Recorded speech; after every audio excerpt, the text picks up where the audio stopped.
So, hi everybody, welcome to our session today on a very sunny 10th of July. Um, if you want it, it'd be lovely if you could pop in the chat box your name, who you are, what you do, and if so, if you've got it to hand, a link to your LinkedIn. I'll get mine ready as well because I can see there's some people in here that I haven't already connected with, and I love to create content on LinkedIn and also TikTok as well. I like to talk about, I don't do any dancing. People think TikTok is about dancing. I like to create content on TikTok all about work, HR, EDI, culture, the latest news, what's happening. And also, one of my things I love to do on TikTok is to try and demystify some of the myths and misconceptions that there are in diversity and inclusion. A lot of the times, the people who are anti-EDI, which is a small population, under 20% of the UK and the US, that's because they believe diversity and inclusion stands for didn't earn it. I hear that a lot. Or that it's about hiring somebody because of their race or because of their gender, which is unlawful in the UK. So one of the things I'm really passionate about is trying to actually communicate what it is EDI does and how it's there to benefit everybody. So I'm still listed as Toby on here, but hi everyone, my name's Brooklyn Norton. I've put my link in the chat. But hi Deborah, who also works in EDI at Plymouth. Andrada, one of our lovely customers, works for Colt in EDI. Hi Adam, I don't think we've connected, an EDI specialist. And Alison, welcome. So keep, if you haven't already and you'd like to, please do pop your LinkedIn in the chat box because in-person events, we think, oh, we'll network, we'll meet some people. I think we can do that for online events too. And by putting our LinkedIn in there, we can make some connections and continue our conversations and create a real support system. It's really hard to feel like we're keeping up to date with diversity and inclusion learning because it's a space that grows and moves so quickly. So having people in your network that you can hear from and kind of learn through osmosis or lean and support on, I'm big advocate for.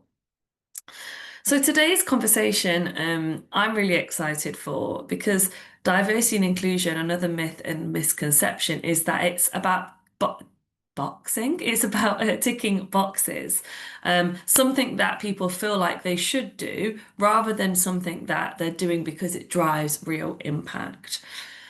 But at Mildon, and I'm sure all of you in the room agree with me today, EDI should really be about creating workspaces where people genuinely belong. And using data, which is the theme of today's topic, is a real powerful way to make that happen.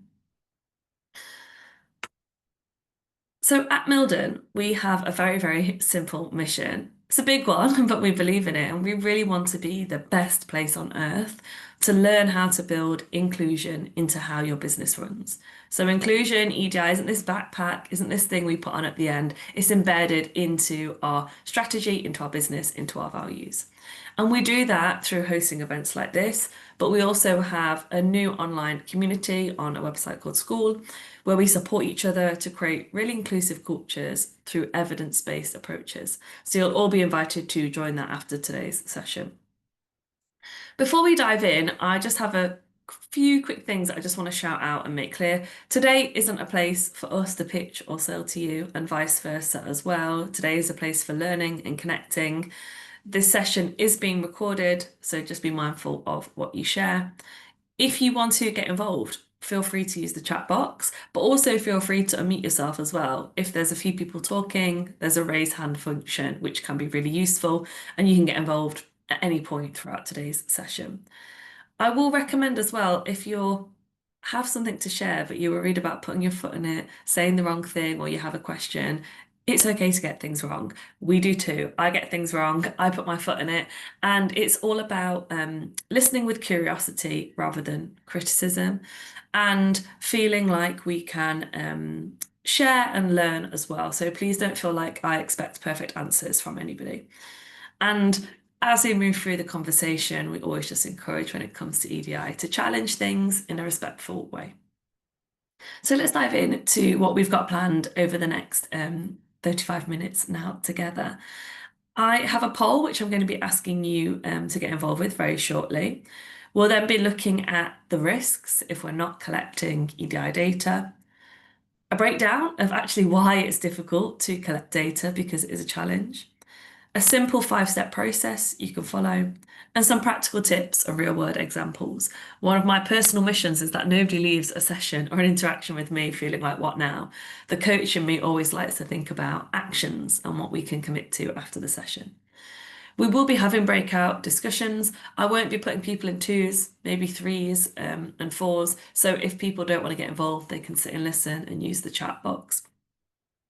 We'll also have a group discussion, a group sharing, and then a final poll. And if anybody has any questions for me, you're more than welcome to ask them throughout. I know it can feel a little bit daunting, so you're more than welcome to send me a DM on LinkedIn, or you'll receive my email after this as well. So, if the technology is going to support me, I have a poll that I'd like to launch with you.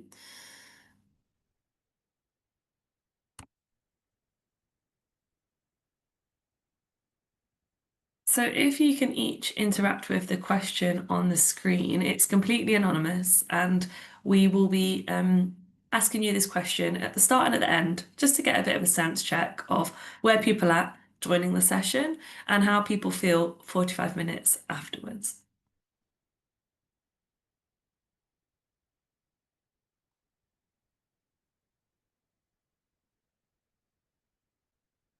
So this is completely anonymous. It's not a test at all.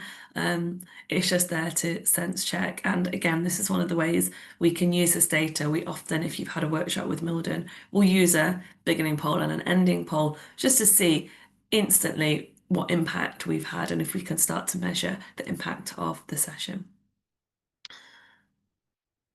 Okay. I'm going to end the poll there. It looks like we've had most people participated, so thank you so much for that. The results you should be able to see now that most of us joining here today feel somewhat confident but need to fill in some gaps. Hopefully, I'm confident that today's session will help bridge some of those gaps. But please know that if you have any gaps after this session, after the 45, which is likely, we've got a short time together, please know that Toby and I are always available to go a bit in depth and offer some specific personal advice for you. Now, there are some issues that we're having with collecting data that can be very difficult, but there are also some issues, some problems that brings up if we're not able to collect EDI data, if that's not something we're doing or really struggling with as an organisation. It can have really serious consequences.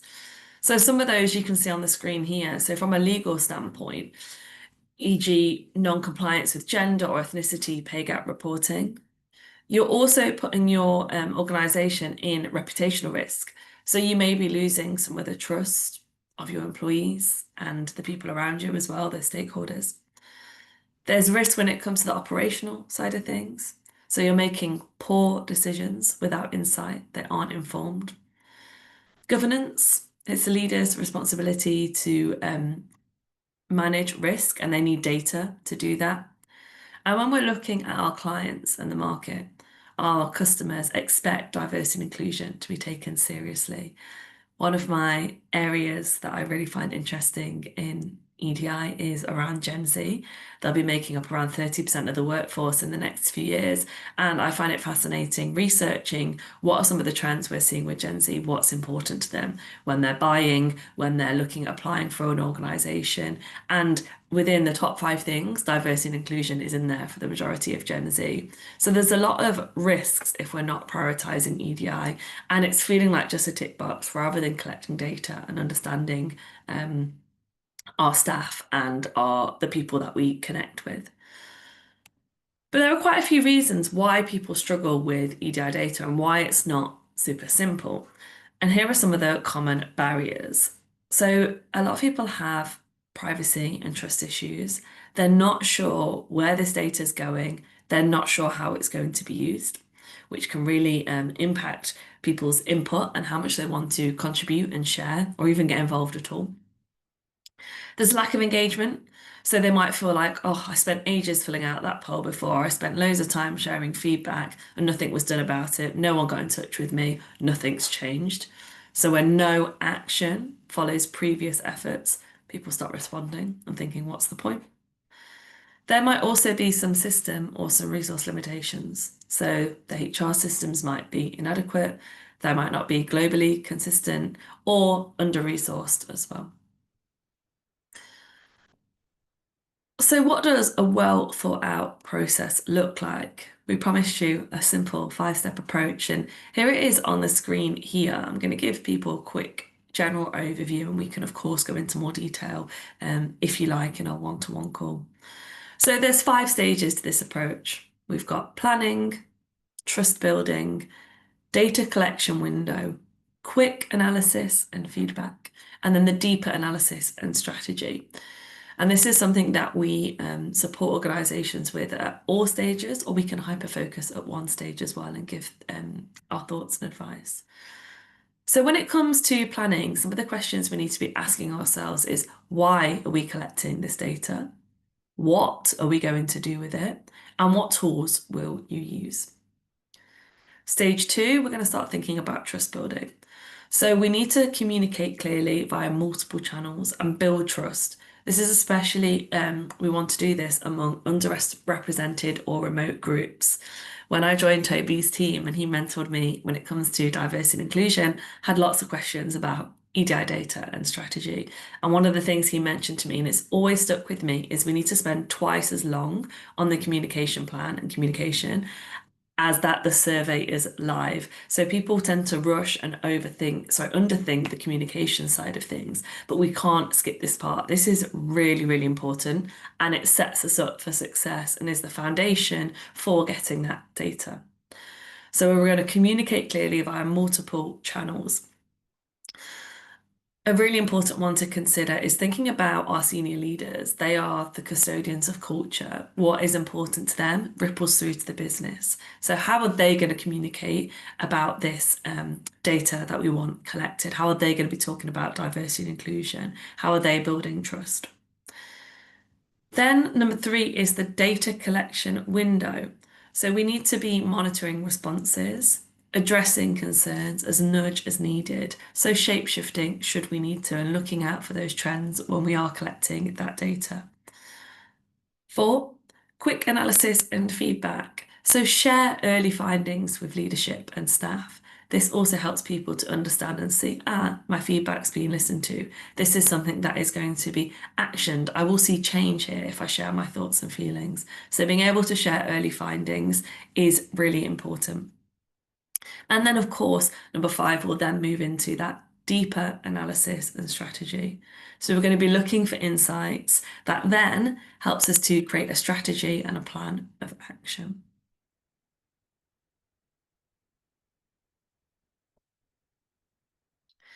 Most organizations, though, when they are collecting data, they tend to focus on lagging indicators. So demographic data, for example. But these take time to develop and emerge.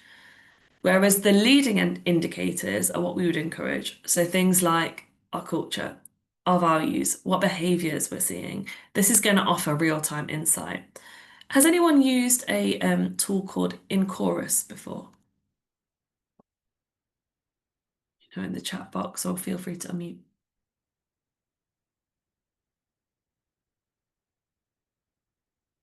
No, from Adam and Sarah. Thank you for getting involved. No, not from me either. No, from Shelley. So Chorus is run by Rosie and Raj. We've not been paid to say this, but we are partners. I know them really well. They're awesome. They work in the diversity and inclusion space. And a couple more no's.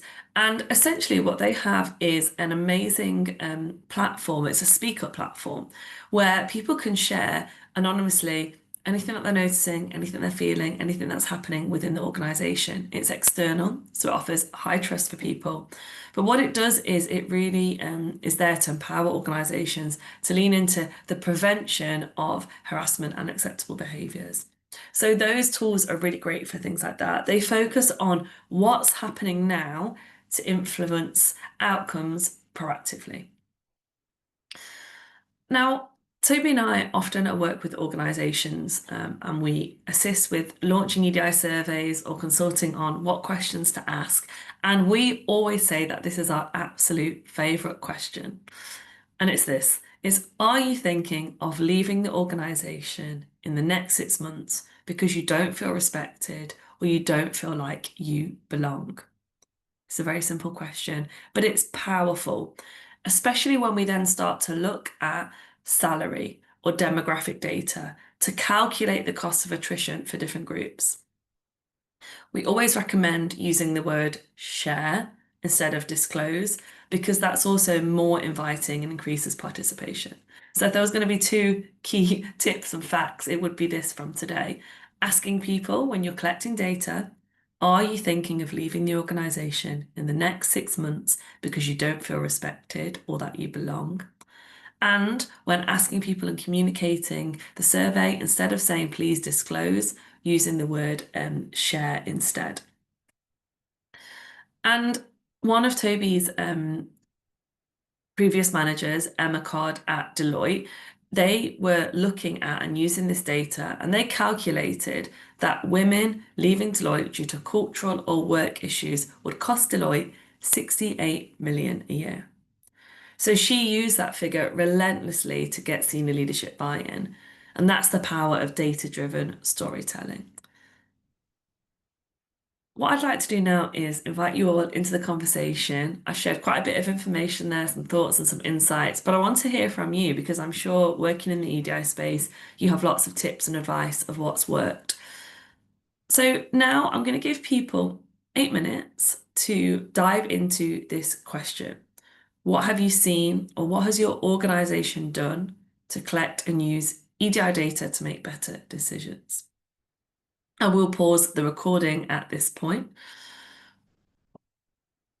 Again now.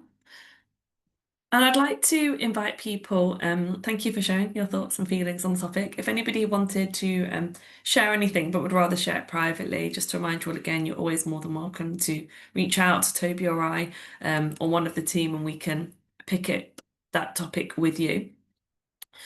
A poll should come out on your screen again now.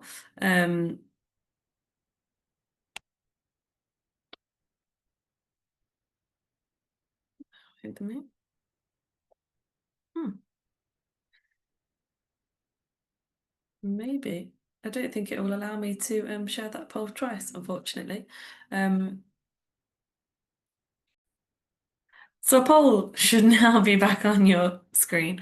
Thank you for your patience. And it was the question that we asked at the start, just a sense check from you, how if today's session has helped, if some of those tips have been useful for you, perhaps in your conversations that you had as well. So that should be live and on your screen. Whilst you are all completing the poll, I'll keep it up there as well. If you found today useful, we have a community. If you're looking to grow your community, which I really recommend if you work in EDI, it is an overwhelming space. It can also be a space that can feel difficult at times when we're receiving pushback, when we're having challenging conversations. So leaning on your community is something I'm really, really passionate about. And there's a few ways you can do that. We have an online school community. We also host a monthly event every Wednesday on the last Wednesday of the month called EDI Connect. It's a 1 hour online Zoom. Again, no space for selling. It's simply a space to meet other people, learn the latest data and insights, and have a little bit of a chit chat. So if you found today interesting, please join our community on School. You'll get experts, peer support, and live guidance. In the chat box now, you should be able to see an invite for you.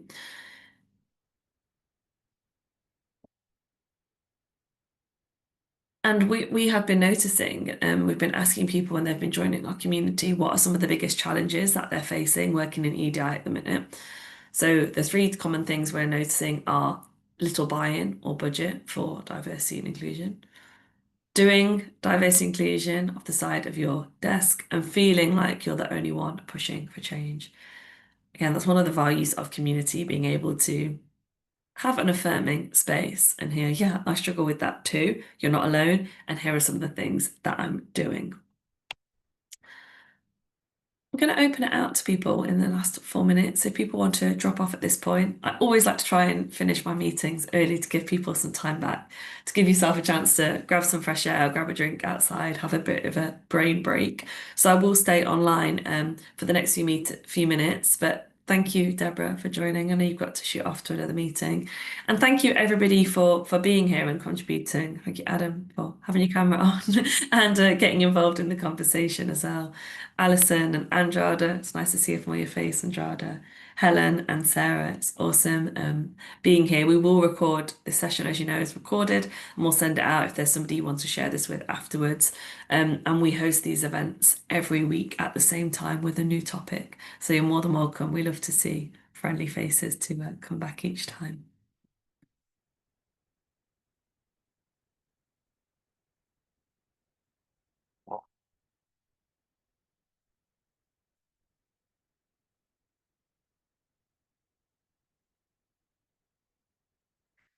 And for anyone still here, the next topic is going to be measuring and closing the inclusion gaps.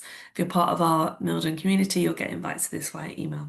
But if you want to connect with Toby on our LinkedIn as well, you'll be able to keep up to date there. Thanks, Andrada, for your kind words.